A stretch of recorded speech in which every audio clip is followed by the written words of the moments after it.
Imagine, just picture this. You're out hiking in Missouri, beautiful day, you're enjoying nature, and suddenly, bam, you stumble upon human remains. Just chilling. I know, right? And that's the reality in the case we're diving into today, the case of Mengqi Ji Elledge. Young mother vanishes from her home. But in that discovery you described, the hiker finding her remains, that happened a year after she disappeared. And it really shifted everything the investigators thought they knew. Oh, how so? Well, think about it. The location where her remains were found, miles away from where her husband, Joseph Elledge, had initially led the police. Okay, so we've got a mystery on our hands. So let's back up for those who might not know the story. Mengqi Ji, she was a Chinese immigrant, right? Right. And she meets Joseph Elledge. Where do they meet? At work. That's right, at work. Okay, so they meet at work. They start building a life together, get married. I mean, he even went through the whole traditional thing of asking her parents in China for permission to marry her.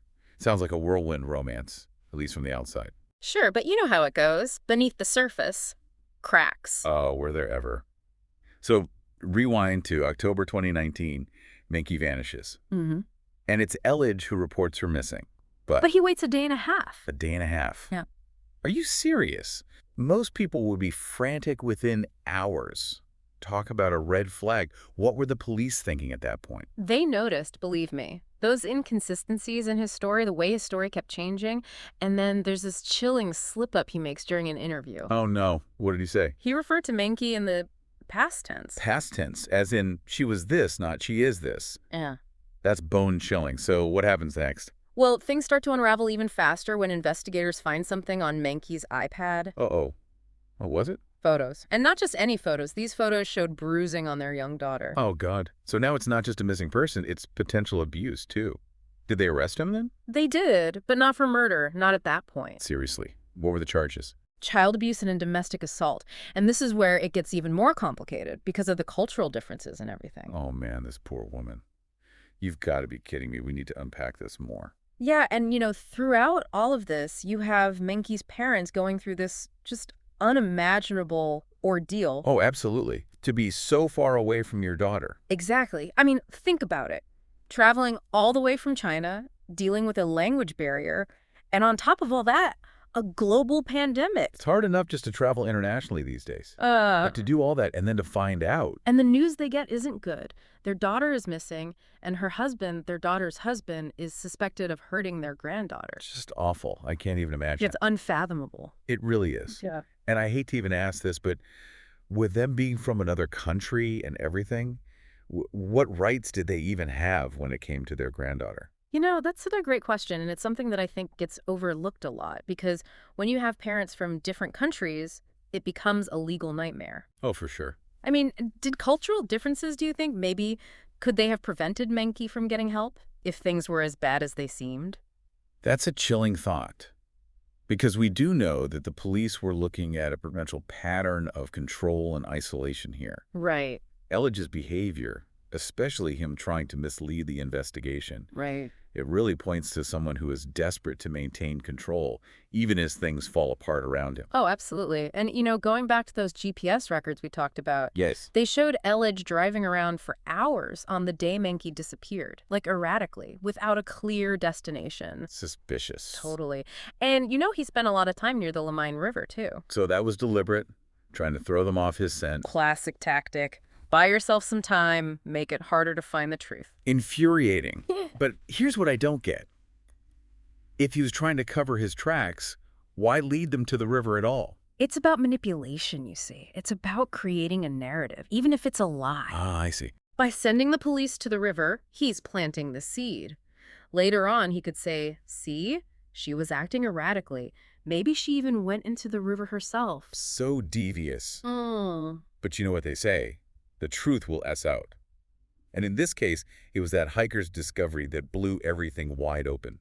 Absolutely. Tragic, of course, but it provided some much-needed answers. Yeah, at least Mengqi's parents finally had some answers. Right, and it allowed the investigation to move forward without Elledge's distractions. Okay, but even with her remains found, the big question remained.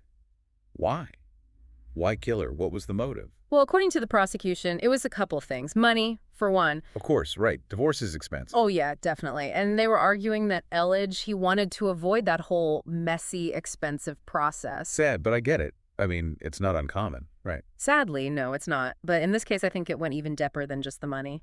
Really? Yeah. See, the prosecution, they really highlighted Elledge's fear of Mengqi taking their daughter back to China with her. Oh, wow. So it's about power, Yeah. control. Exactly. Losing control of his family, his life, and his daughter.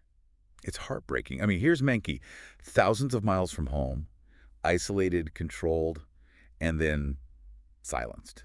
Her story, it really highlights the challenges that so many immigrant women face. Yeah, absolutely. They might not speak the language fluently or know their rights or... And that fear of deportation, right? Yes. It can be used as a tool, and it's terrifying. It's a very real fear. They can feel trapped, like they have nowhere to go. Exactly. And it just shows you how hidden this kind of abuse can be. It can happen to anyone, anywhere. And it's a reminder that we need to do better. We need to be aware and look out for each other. So after everything, what happened? What was the verdict? Well, the jury found Joseph Elledge guilty, but it wasn't for first-degree murder, which is what the prosecution wanted. Oh, so what did they find him guilty of? Second-degree murder. So not premeditated, Right. but still. A life was taken. What was his sentence? He got the maximum for that charge, 28 years. Wow.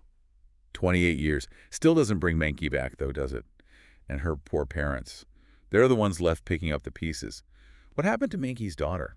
So initially, Mengqi's parents, they were granted temporary custody of their granddaughter. That makes sense. But because they lived in China, it was really complicated. Oh, I can imagine. The legal battles, the cultural differences. It's a lot. Yeah. And sadly, they ended up having to go back to China. Oh, no. So what happened to the little girl? Custody was eventually transferred to Elledge's mother. Wow.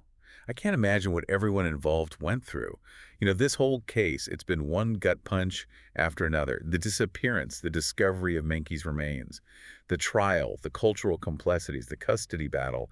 It really leaves you thinking. It does. It forces you to face the reality of domestic violence and just how devastating it can be. Absolutely. And it's often hidden, behind closed doors where it's easy to pretend it's not happening. So true.